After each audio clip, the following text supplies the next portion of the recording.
Mutants in Paradise is a 1984 comedy directed by Scott Apostolou and starring Brad Greenquist, Anna Nicholas, Edith Massey, Skipp Sudduth, Tim Shutt, Amy Greenison, John Manolukas, and Robert E. Ingham.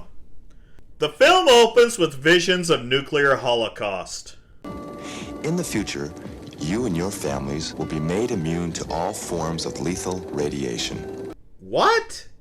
This whole presentation is so Oscar Timmon can get some grant money. But I can't seem to find any test results in your proposals here. We haven't quite gotten that far yet. Any patients? Not quite yet. So essentially he wants money for nothing and chicks for free. Thank you, I'm here all week. Well, you certainly don't mean to say that you've spent the entire $1.5 million just on this film.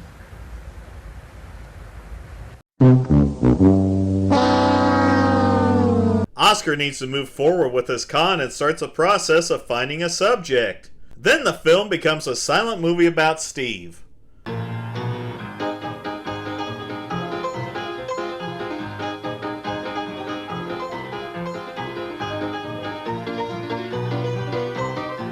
What's going on in that van?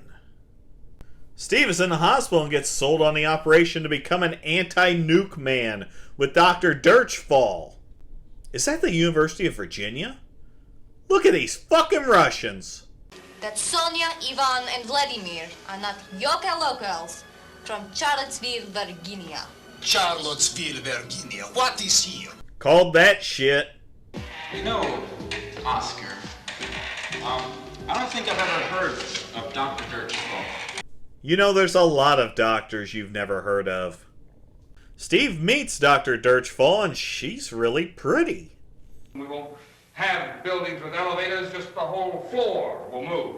And then there won't be any floors.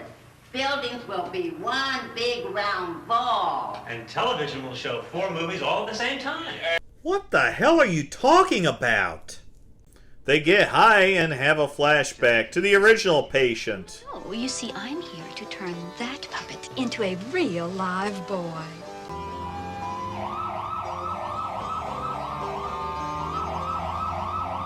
At least they got a real ambulance this time. Post-op features a lot falling on his face, and he's probably going to die. Oh no, what have I done here? Shocking. Is that radio acting up again? Well, give your arm a little tap with anything, like this. Holy shit! They plan on Steve mating with Alice, who is another subject, I guess, and also Dr. Dirchfall's daughter. Who's this? It's Boris the Russian. The plans. Are you two being sure? Who has them? Dr. Dirchfall. How are we to be getting to her? Steve Olson. His last name's awesome. Steve goes home to Maria and she is pissed because he's been MIA. Down there. Steve, where were you last night? Well, I had, You said you'd be home at 10 and you weren't home until 3 in the morning. I had things to do. You always have things to do. Wait until she finds out about him mating. We then go to a press conference, which I hope Maria's watching so she knows what the fuck's going on. With all these wires inside of me, I am beginning to feel a little bit attracted to calculators. Good one. Then there's some person in the street footage. Important person of this century, notwithstanding his calculator fetish. Any friend of a calculator is a friend of mine. What's a calculator? Obviously, there's a latent desire here he's repressing. I just hope his feeling toward calculators won't turn him away from God. They're really going to run that calculator gag into the ground. Steve meets with Oscar as Boris and Drag listens in. There's some arm wrestling and an invite to the spring Halloween party. What the fuck is a spring Halloween party? Maria's still pissed, but they end up getting it on. And then Steve tells her he has to fucking leave. Maybe I have. My intelligence has gone up 10%. Maybe that's enough for me to realize how stupid I've been for 3 years. I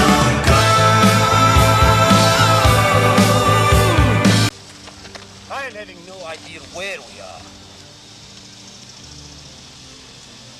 Where is the dress, boys? Is Bob? Nice cover. Then they get into a shootout.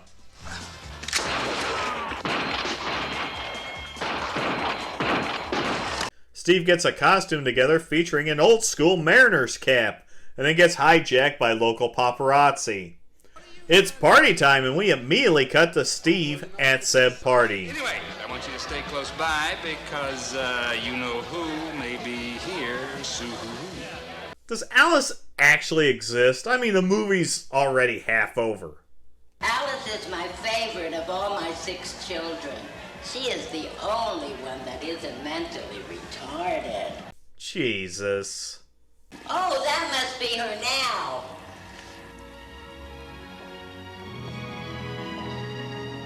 Finally! Look at that puffy shirt.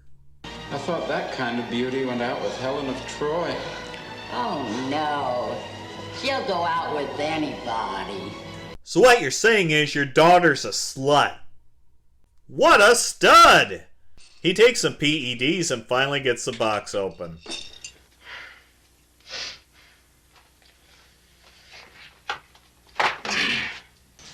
Hello, Alice.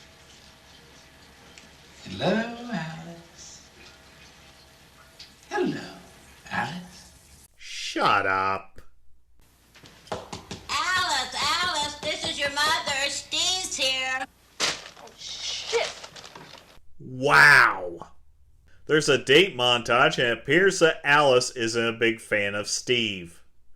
Also, I get the feeling this movie could only afford to shoot in a public park. I guess they couldn't afford a restaurant set either. Steve steps away and the Russians kidnap Alice. And the chase is on.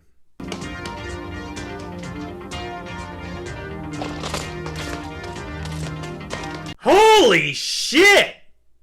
It's a bomb! Oh yeah, there was some vague plot point about Mad Bomber or some shit. Steve gets spotted as pegged as a bomber, then all hell breaks loose.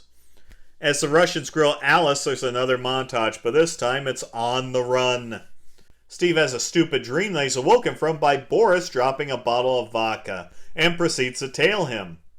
The other Russians are pissed about the lost booze, and leave Boris in the basement, with Steve arriving in the role of a plumber, saving Alice. Blimey, who are you?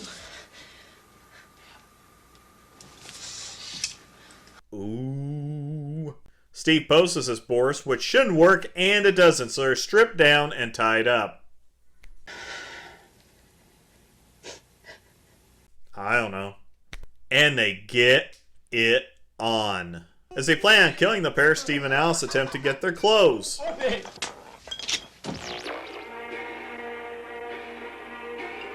Whoops! They escape and the chase is on again. They get a ride to the junkyard with the Russians in tow and run into this. Goodbye, old one. Hello, new me. Careful with that. It might go off. Yes. Now say, goodbye, old wand. What the fuck? They take the wand.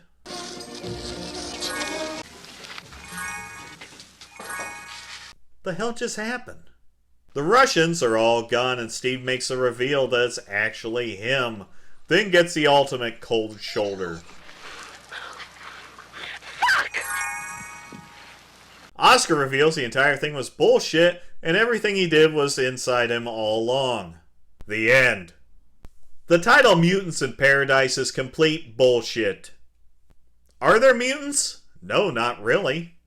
Just a bunch of dumbasses running around Charlottesville. Which brings up Paradise. I've never been to Charlottesville, but I'm going to wager not too many people consider it paradise.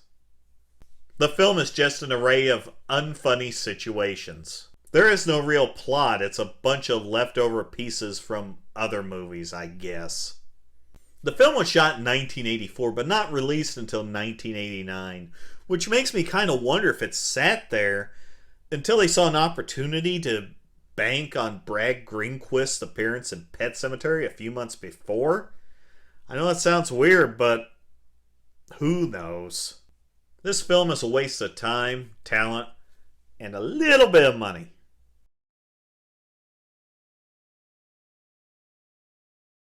Dangerous trend, Wayne. That's why I drink.